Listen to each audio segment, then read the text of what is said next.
नमस्कार, मी सुरेश चिरडे. आपण पाहतात महाराष्ट्र 24 न्यूज.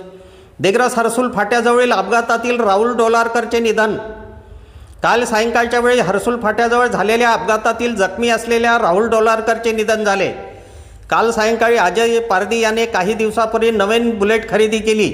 त्या बुलेटवरून राहुल डोलारकर व अजय पारधी दिग्रसवरून हर्सुलकडे निघाले असता विरुद्ध दिशेने येणारे नागपूर नांदेड एसटी क्रमांक MH14 LX 8939 या एसटीची बुलेटला जबर धडक बसल्याने राहुल डोलारकर व अजय पारधी जखमी झाले.